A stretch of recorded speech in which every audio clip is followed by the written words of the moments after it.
Greetings and welcome to Cancer Interviews. I'm your host, Bruce Morton. Our guest on this episode was diagnosed with prostate cancer, survived it, and is now putting his energy toward helping other men get out in front of the disease. He is Derrill Holly of Houston, Texas. And Derrill, welcome to Cancer Interviews. Thank you kindly, Bruce. How are you? Now, we'd like to start out this interview the same way we start out all of our interviews, and that's to learn a little bit more about you, your life exclusive of cancer. So if you would, tell us a little bit about what you do for a living, where you're from, and when time allows for fun, what you do for fun. I'm a storyteller, which means that essentially I write. I have a long background in the news business going back to the late 1960s. Started my career in 1968. Have worked for CBS and also for the Associated Press, where I learned how to do print their way. I retired from Associated Press in 2007, and since then I have been a senior writer-editor for an industry association headquartered in Washington, D.C. I work for the National Rural Electric Cooperative Association, which has a membership of about 900 electric cooperatives around the country that essentially provide electricity for people in rural and urban areas of 48 states. They are actually owned by the members that they serve, and that's how people living in rural America get their electricity. And when time allows for fun, what qualifies as fun for you? I live in a multi-generational household. My granddaughter and her husband live here, and their children live here. So my wife and I are the elders of the household, and it's a great way to live. It keeps us young. All right. Now, one other thing we always do at the beginning is we ask you about that unfortunate juncture when you noticed that something wasn't quite normal, the juncture that led to the chain of events of your diagnosis. For you, when did you notice something wasn't quite right? Aging is aging, and I'm almost 70 years old. So at the time I was diagnosed, I was 67. And things were not working the way they had always worked. So I grew a little concerned. Even though I had basic examinations, I did not necessarily know at the time that I was a candidate for prostate cancer. So that when my numbers came back and they were elevated, my primary care physician sent me for a follow-up, and I visited an oncologist who confirmed that I had elevated numbers. And then we had to pursue a course of treatment. And the course of treatment that I pursued took me to MD Anderson Hospital. I had a long relationship with MD Anderson Hospital, having covered that facility early in my career. And when I moved back to Texas from Washington, they had grown like topsy. They had facilities all over Southeast Texas and have a very good reputation, not just of treating cancer and conducting research, but also making sure that those of us who live in Texas have quality care when we need it. By the way, we're confident you'll be able to learn some tips and tools to help you through your personal cancer journey. But first, we'd like to invite you to please give us a like, leave a comment or a review below, and share this story with your friends. Kindly click on the subscribe button below and click on the bell icon so you'll be notified the next time we release a cancer interview. And if you or a loved one are facing a cancer diagnosis, please click on the link in the description and show notes below to check out our free guide, The Top 10 Things I Wish I Knew When I Got Cancer. So, Derrill, at this point, it looked like you were in very good hands going to MD Anderson, but what was the next step in this chain of events? The next step was confirming the diagnosis, and that was done by biopsy. And if anybody's ever been through a prostate cancer biopsy, then you're probably aware that you are awake during the entire procedure. What they do is take several core samples of your prostate while you are in a prone position, And these are sent to a lab. And when the pathology comes back, you know what's needed. In my particular case, surgery was the best option, not always the only option, but the best option. And I'm glad I did it in 2020. Obviously, the day that you learn that you have cancer is not a good day, to understate the case. So I'm not asking you if it was a bad day for you, because of course it was, but different people react in a different way. It sounds like you were prepared for this bad news to some extent. If you look back to that day, what was your reaction once you got that news? When I got the news, I understood prostate cancer. I've covered a number of notable prostate cancer cases while I was still in Washington, among them Louis Farrakhan's prostate cancer case of the Nation of Islam, and also Mayor Marion Barry, who at the time was in his fourth term as mayor of the District of Columbia. So I knew kind of what to expect, but they had not had prostatectomy as their course of treatment. They were able to confront the disease with the seeding option that's available. And as it turns out, that was the option that I chose when I was diagnosed with prostate cancer in 2000. But one thing I've learned from doing these interviews, each type of cancer, even though they're all cancer, they're all a little bit different. And I would say out of the various types of cancer, prostate cancer probably presents itself with more treatment options than just about any other type of cancer. You said that you chose to go with the surgery. Was that a difficult decision? No, it wasn't a difficult decision. Once it was explained to me that since I was stage 4 with high Gleason scores, and anybody who has been through the diagnosis gets to understand what Gleason scores mean. I knew that had I tried a different option, chemo or radiation, there was the possibility that they would not get it, and also the possibility that it might, in that course of not getting it, spread to my lymph nodes. So, knowing that I might eventually have to have surgery anyway, I took that as the option that would return me to as active a lifestyle as I could possibly get, as quickly as possible. And that was to cut it out. So we cut it out. Now, if you would, with that procedure, describe what the treatment was like for you. The treatment was one night in the hospital during COVID.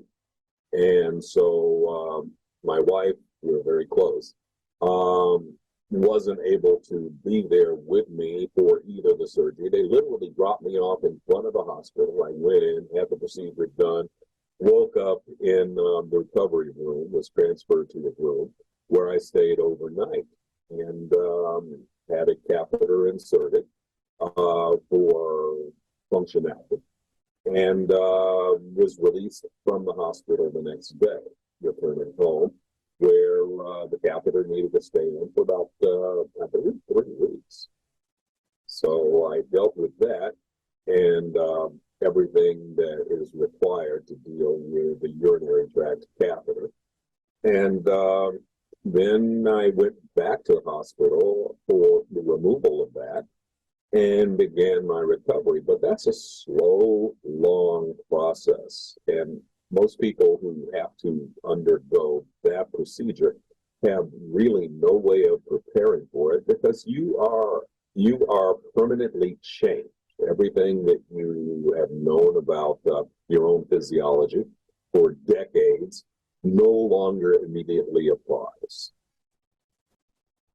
And of that process, what was the toughest part? The toughest part was, again, the loss of functionality. The catheter gets removed. You have to relearn bladder control, okay, which takes an awful lot of time. And then you have to try and get back to some form of normal sexuality. That also is a trial and error process. There are different processes that you learn about in the course of interacting with your medical team. And then you try those, and you try those, and you try those, and the results are always mixed. There's pills, there's injections, there's pumps. Those weren't options for me. So ultimately, 2 years after my initial prostatectomy for treatment, I underwent another procedure and had an implant installed. Now, when it comes to prostate cancer, many people will say, whether they're healthcare professionals or in the lay community, that basically prostate cancer treatment involves two things: urinary function and sexual function. So I have a two-part question for you. Looking back now, as you look back on 2020, and there has been the passage of time, two-part question. First of all, urinary function, has it returned to normal? Urinary function returned to normal after I had the implant installed. There are different types of doctors, different types of surgeons who deal with different things. Your cancer surgeon is most concerned with taking care of the cancer, and that is his focus. That is what they do. Your post-operative surgeon is concerned primarily with the reason why they went there.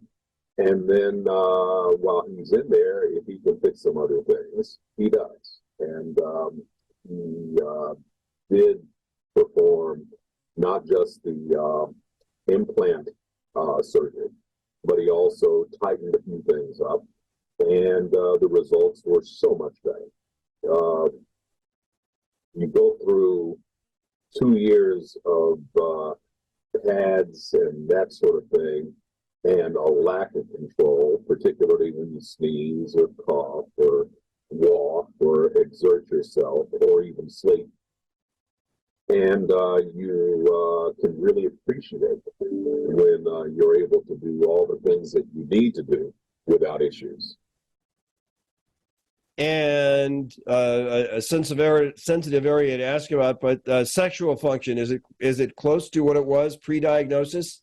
Yes, because your physiology has a lot to do, and not the physiology that you come to accept as a plus 60-year-old male, but your initial physiology going back to what you might have been in your youth.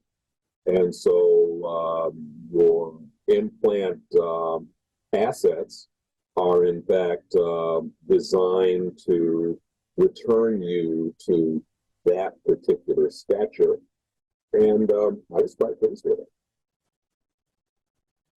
It sounds like things are pretty close to normal for you, Derrill. Was there a juncture, earlier I asked if there was a juncture in which you noticed something wasn't quite right. So now I'm going to ask a similar question, but much more pleasant in nature. Was there a time in which you felt like you were starting to get the upper hand on cancer? And if so, what was that like? There's a process, and you go through that process in stages. Your doctor sees you once every couple of weeks initially after your catheter is removed. Then you go to a once every 3-month testing regimen. Then you go to a once every 6-month testing regimen. I am 3 years post-surgery now, so that means that I am on a once every 6-month regimen. And it's still, there are still anxious moments before I go in for my testing because you don't want it to come back. And so with that, I am generally tense the night before I go for testing. Once testing is complete and I get the numbers back, which at MD Anderson is immediately, they're equipped to do that. You get to breathe easier. You get to share the news with the family. You get to go to lunch and smile. And that's where I am now. Do you feel that as you look ahead with the passage of time, those anxious moments will be fewer and farther between? I know that they will be fewer and farther in between because I'll have my last 6-month checkup in a couple of months. And after that, I will go to a once-a-year checkup. You no longer have a prostate, which means that you're no longer producing hormones the way you always did. So when you're 3 years post-operative with prostate cancer, if it hasn't shown up anywhere else in your lymph nodes or anywhere else, and your numbers have stayed good or stayed stable at 0.01, which is where I am now, compared to a 0.6, I'm sorry, to a 6 or 7 Gleason score, which is what was very common in the 4 samples that they took of my prostate when they did the surgery, before they did the surgery 3 years ago. I will be done. So 3 years post-operative with a once-a-year deal.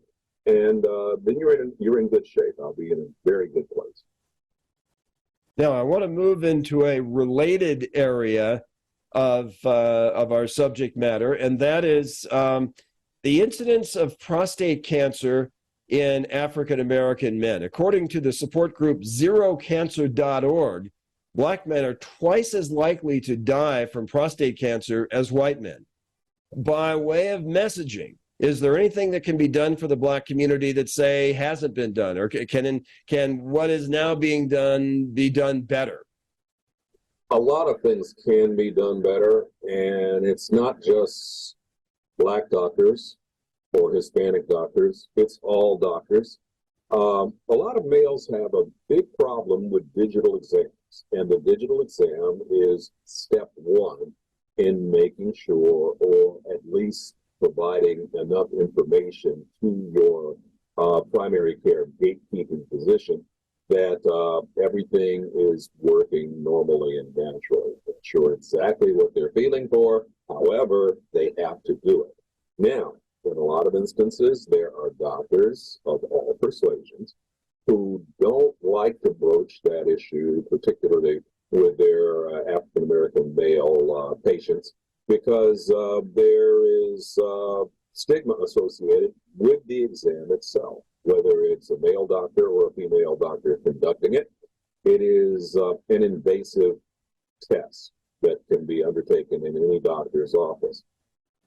If, in fact, a patient has an aversion to that and doesn't want to go along with it, then medical policies, that is insurance policies or coverage options available, need to be expanded so that they are at least getting blood work done so that their numbers can be checked, and not just establishing a baseline number, but also follow-up numbers so that if anything is changing, it's picked up early enough.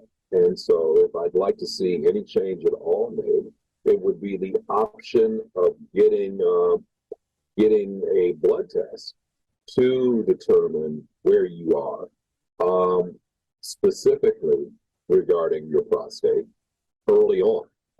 Probably before age 40 would be a good thing. It's interesting you bring this up, Derrill, because if I hearken back to my experience in the late 90s and 2000 when I was diagnosed, it may sound strange today, but in those days, the inclusion of a PSA test was standard operating procedure in routine blood work, and today it isn't. By way of advocacy, is there any message that you can have for any men when they go in and get their blood tested? Any message you have by way of advocacy to get the PSA test included in that blood work? Yes, the message I have is if it's not there and it's not standard, at least broach the issue with your care provider, your physician, because quite frankly, they can order the tests that they deem are necessary to make sure that you are healthy. And believe me, This is a disease that will change your life and permanently alter your outlook. Mine has been permanently altered. It reminds you, all cancers probably remind the patient of their mortality, okay? This is a type of cancer that reminds you that you are not indestructible, and everything that you've learned in your life since puberty about how your body is supposed to work is threatened by not just the diagnosis, but the treatment itself. And to save your life, you will change, and your physiology gets changed. That's really the cleanest way to put that. Our guest is Derrill Holly of Houston, Texas. He is a survivor of prostate cancer, and he is an advocate for those who could become diagnosed with prostate cancer to try to help them along their way. And Derrill, whereas we start all of our interviews from the same place, we like to end from pretty much the same place. And that is as follows. And part of your answer to this question may involve material you've already covered, but in this situation, we don't mind being redundant. And that is if you had a chance to have a private audience with someone who had just been diagnosed with prostate cancer, or found out that there was a possibility they could be diagnosed with prostate cancer. If you had a message for them, that message might be multifaceted, but if there was one overarching point you wanted to drive home, what would it be? That would be that you have to set your priorities. And if your priority is life, okay, and the quality of life, if your priorities are life and the quality of life, then the more you know, the better informed you are, the more you are likely to be able to get the most out of the options that are available to you. A lot of scary things happen in a person's mind when they are diagnosed with any form of cancer. They think back to their own childhood and the very first people that they knew in their lives, an aunt, an uncle, a grandparent, a parent, who had to go through a cancer fight, okay? And quite frankly, the outcomes are not always that positive. People die, people lose limbs, people change, and people waste away. And if that is your cancer experience, regardless of your education level, this is going to weigh heavily on what you are confronting when you are initially diagnosed, or even when you learn that a diagnosis, a confirmation of a diagnosis, is the next step for you. So this is also the 21st century, and there are a lot of strides being made, and you can survive, but you have to be a real, true partner and a participant in making sure that you do. That requires that you reestablish your priorities. And right now, my biggest priority is no longer succeeding professionally, but succeeding in life. And that means going ahead and living. So I'm one of the fortunate ones. I've been able to get back to most of my normal activities, but it wasn't always easy. I had to learn things. I had to learn things. It affects everything. It affects how long you can sit in a chair, how far you can drive, how you deal with being on the road, okay? There are adjustments I've made and still make in how I pack for business trips. When I have to do presentations, the stuff that I keep in my pockets to make sure that I can do a presentation without embarrassing myself. I still carry pads with me, much the same as I'd carry a handkerchief, quite frankly, just to make sure that I don't run into a problem, because I still lead an active life. And that's really the key. If you want to lead an active life, you learn the workarounds and you take advantage. Thanks so much, Derrill. That was a wealth of eloquent information in terms of your story and that for which you advocate and your advice to others. So Derrill Holly of Houston, Texas, thanks very much for being with us on Cancer Interviews. Thank you, Bruce. Have a great day. You as well. And that's going to wrap up this episode of Cancer Interviews. We want to remind you, as we always do, that if you find yourself on a cancer journey, or if a loved one does, that you're not alone. There are plenty of people out there like Derrill who have advice that can aid your journey and make that journey just a little bit easier. So until next time, we'll see you on down the road.